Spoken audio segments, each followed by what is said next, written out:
Hello friends, welcome to my channel. आज हम बताएंगे आपको कि एसईओ के लिए सबसे ज़्यादा बेसिक चीज़ होती है आपकी वेबसाइट की स्पीड। और स्पीड को तेज़ करने के लिए उसमें बहुत ही ज़रूरी बहुत से फैक्टर्स बहुत ज़रूरी हैं, लेकिन एक फैक्टर आपके पिक्चर को स्मॉल साइज़ में होना भी ज़रूरी है। अगर पिक्चर स्मॉल साइज़ में होगी तो जल्दी लोड करेगी और आपकी जो साइट है, चाहे वो ब्लॉगर पे है चाहे वो वर्डप्रेस है, वो लोड होने में बहुत कम से कम स्पीड लेगी और बहुत जल्दी लोड होगी। तो ये एसईओ के लिए बहुत ही ज़रूरी है। तो चलिए आइए मैं आज आपको बताती हूँ कि किस तरह से हम अपने पिक्चर को रिसाइज करते हैं। कोई भी पिक्चर है, बेशक आपने खुद डिज़ाइन की हो या आपने गूगल से डाउनलोड की हो, उसको ब्लॉगर या वर्डप्रेस के ऊपर अपलोड करने के लिए मैक्सिमम आपको 100 KB ही रखनी है। आप कोशिश करें कि आपकी जो फ़ोटो है उसका साइज़ 100 KB से कम रहे, तो वो बहुत ही अच्छा है।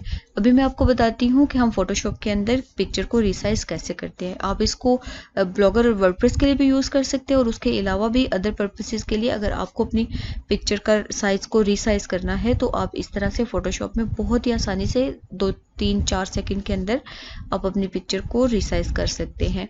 और फाइवर के ऊपर भी ये बहुत ही अच्छी सर्विस है। आप फाइवर पे सर्विस भी दे सकते हैं, पिक्चर को रिसाइज करेंगे फोटोशॉप में और इसका जो रेजोल्यूशन है वो भी कम नहीं होगा। ठीक है, तो चलिए मैं आपको बताती हूँ। वीडियो की तरफ हम चलते हैं और हम देखते हैं कि पिक्चर का रिसाइज हम कैसे करते हैं।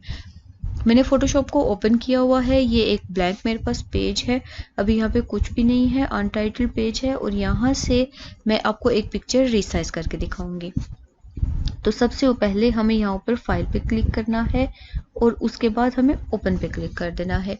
अगर आप चाहें न्यू फाइल बनाना तो आप न्यू भी कर सकते हैं। अच्छा, यहाँ पे मेरे पास डेस्कटॉप के ऊपर एक पिक्चर ऐसी है जो राउंड अबाउट 900 KB की पिक्चर है। मैं भी आपको दिखा देती हूँ।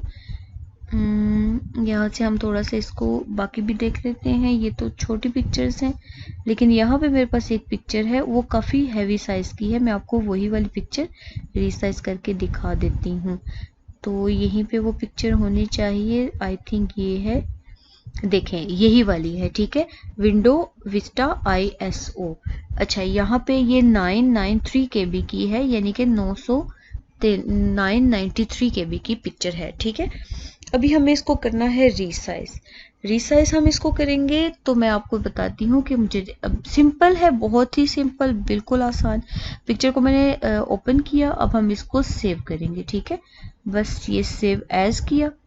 अच्छा, यहाँ से मुझे PNG, आपको अगर PNG रखनी है PNG करें, फिलहाल मुझे JPG मैं आपको बताऊंगी तो JPG में ही हम इसको सेव एज कर देते हैं। ठीक है, जैसे ही हम करेंगे तो ये बता रहे हैं हमें कि ऑलरेडी एग्जिस्ट करती है, सेम नेम से हमें इसको दोबारा से सेव करना। अच्छा देखें, यही है सारी चीज़ें कि आपको पिक्चर को रिसाइज कैसे करना है। यहाँ पे हमें ये इसकी क्वालिटी बता रहा है 10, तो क्योंकि ये 900 KB की थी, हमें इसको रिसाइज करके छोटा करना है तो मुझे इसका साइज चाहिए 1।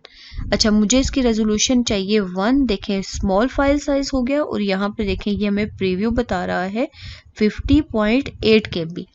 कहाँ हमारी पिक्चर 900 KB की थी, कहाँ हमारी पिक्चर रिसाइज होके 50 KB रह गई है। ठीक है, तो ये हमारे लिए परफेक्ट साइज है ब्लॉगर या वर्डप्रेस के लिए। इसको मैं करूंगी ओके। जैसे ही हम ओके करेंगे, अभी मैं आपको दिखा देती हूँ। यहाँ से हम इसको मिनिमाइज करते हैं, इसको भी मिनिमाइज करते हैं। यहीं पे हमने पिक्चर को दोबारा से सेव किया है, मैं आपको दिखाती हूँ। आई थिंक ये है। अब देखें, यहाँ पे मैं इस पे कर्सर लेके जाऊंगी।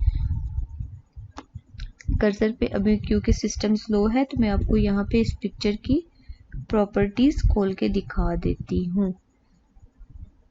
अच्छा जी, ये देखिए 42 KB की पिक्चर हमारे पास बाकी रह गई है। देखिए ये सेम वही वाली पिक्चर है। मैं आपको ओपन करके इसके रेजोल्यूशन दिखा देती हूँ। देखें, आप इसको जितना भी जूम करेंगे इसकी जो क्वालिटी है उसमें फ़र्क नहीं पड़ा, लेकिन जो इसके केबीज हैं वो 900 KB से कम होके, और ये हमारे पास पिक्चर आ गई है 900 से कम होके 40 KB पे। तो देखें ये सेम वही पिक्चर है, इसको मैंने रिसाइज किया और देखें इसकी रेजोल्यूशन, अगर आप इसको जूम करके देखें तो कोई ज़्यादा डिफरेंस नहीं है। तो बिल्कुल ऐसे ही है, बिल्कुल सिंपल वे है, बहुत ही आसानी के साथ आप जो है पिक्चर को रिसाइज कर सकते हैं। और आप इसको ज़रूर ट्राई करें। अगर कोई प्रॉब्लम हो आप मुझे कमेंट करके पूछें, मैं आपके प्रॉब्लम्स को सॉल्व करने की पूरी कोशिश करूँगी। और अगर कोई भी मसला है आप मुझसे कमेंट करके ज़रूर पूछें। मैं फिर मिलूँगी आपसे किसी नए वीडियो के साथ। तब तक के लिए अपना बहुत सारा ख्याल रखें। आज के लिए इतना ही था। अल्लाह हाफिज़।